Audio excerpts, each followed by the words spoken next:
안녕하세요. 시사건건 홀수영입니다. 자, 이번에 다룰 이야기는 국민의짐 주호영 원내대표 차량 집회 허가해야 된다 이야기입니다. 야, 얘들은 역시 끊을 수가 없어요.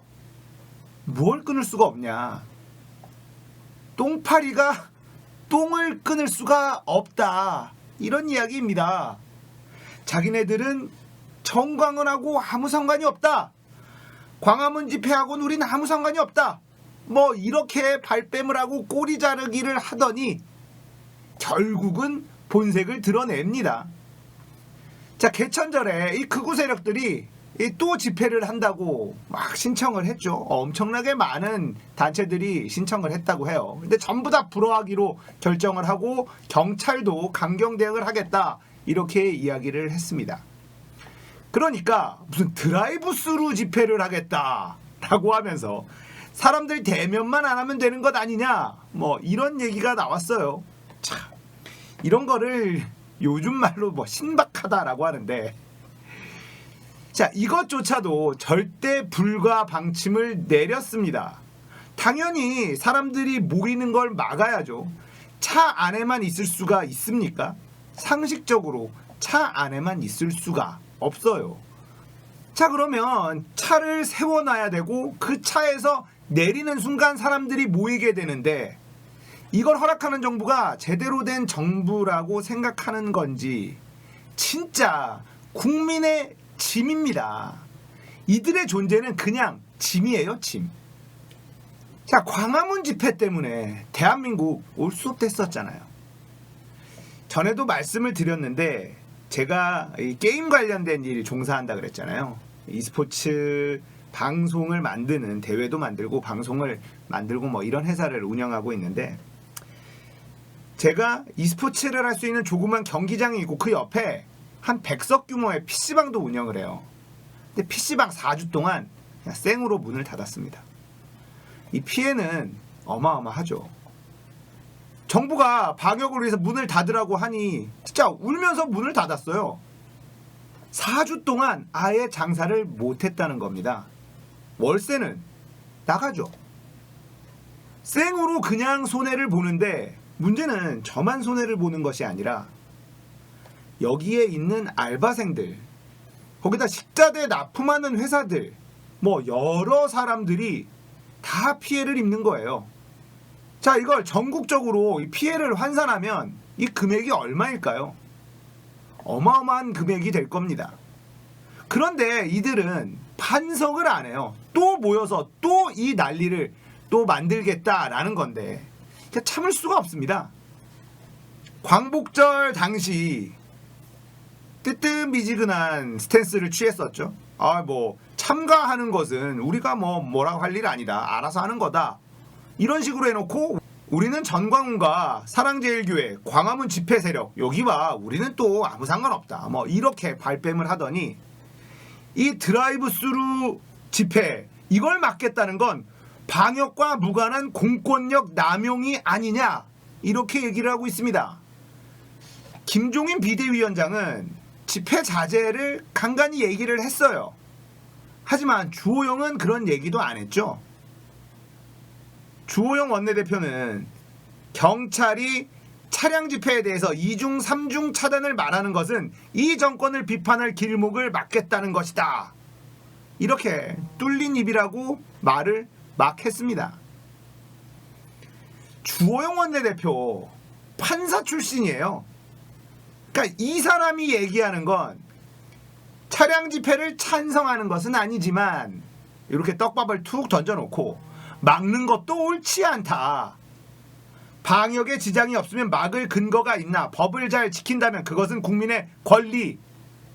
이 양반아, 광화문 집회 때 이 사람들이 그걸 다 지켰나? 안 지켰으면 다 그러면은 구치소에 넣고 감옥 보내야 되나? 막는 게 최우선 아닌가요? 그러니까 이런 인간들이 제1야당이랍시고 앉아가지고 떠들고 말 같지도 않은 소리를 해대고 있으니 대한민국이 어디로 가겠습니까?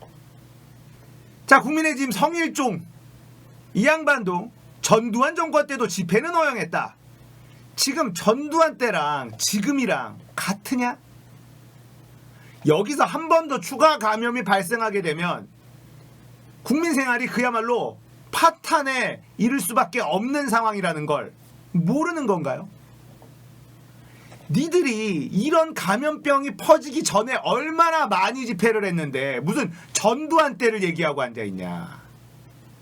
진짜 이들은 멍청하기도 하고 비겁하기도 하고 비열하기까지 합니다. 마치 감염병 때문에 집회를 막는 걸 전두환 독재보다 더한 독재다라고 멍청한 비교를 하는 거죠. 문제는 이걸 언론들이 받아서 읊어준다는 거예요. 자, 그러면서 성일종은 이런 얘기를 합니다. 대면 집회는 확산 우려가 있다지만 차량 행진까지 막는 것은 방역을 핑계로 공권력으로 폭력을 휘두르는 것, 이렇게 얘기를 합니다. 자, 그러면 만약에 차에서 내리는 순간 다 체포해도 되나? 처음부터 막는 게 답이지. 이런 인간들이 정권을 잡고 있었으니 나라가 이 모양 이 꼴이 됐지. 자, 그러면서 민주주의 국가에서 있을 수 없는 일이다.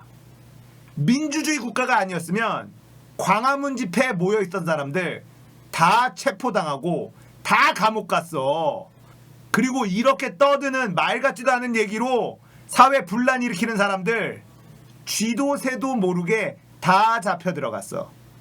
민주주의 국가이기 때문에 니들이 이렇게 말 같지도 않은 말을 떠들어댈 수 있다는 걸 알길 바랍니다. 진짜 해도 너무하는 인간들이죠. 이들에게는 어떠한 힘도 주어서는 안 됩니다. 이들이 힘을 가지게 된다면 어떻게 될지 상상을 한번 해보십시오. 이들은 가지고 있는 힘을 자신들의 사리사욕을 채우기 위해서만 씁니다. 국민들의 삶은 어떻게 되는지 관심도 없죠. 주호영 원내대표, 자신의 손으로 통과시킨 재건축 특혜 3법, 그걸로 재건축 아파트 갈아타면서 23억 시세 차익 봤다는 것 전 국민이 다 알고 있습니다. 그런데도 뻔뻔하게 부동산 가지고 문재인 정부를 비판합니다. 그리고 이들과 한 몸인 전광훈과 그 세력들, 극우 세력들을 이들이 광화문에 모여서 나라를 완전히 힘들게 만들어 놨습니다만 반성하는 말 한마디도 없죠. 자, 거기다가 광화문 집회에 참석했었던 사람들 검사받아라 라는 얘기 국민의 짐에서 나온 적 있습니까? 없어요. 이들은 국가가 더 혼란에 빠지기만을 기도하는 세력들입니다. 참기가 어렵네요. 자, 이렇게 계속해 보기를 바랍니다. 우리는 절대로 흔들려서는 안 돼요. 항상 깨어 있어야만 합니다. 국민의 짐이 그리고 그 주변에 있는 이 기득권 카르텔들이 호시탐탐 다시 권력을 잡기 위해서 온갖 공작을 펼치고 있기 때문이죠. 절대 흔들려서도 안 되고 방심해서도 안 되고 항상 깨어 있어야만 한다. 오늘 이야기는 여기까지예요. 공감되셨다면 구독, 좋아요, 알림 설정 부탁드릴게요. 감사합니다.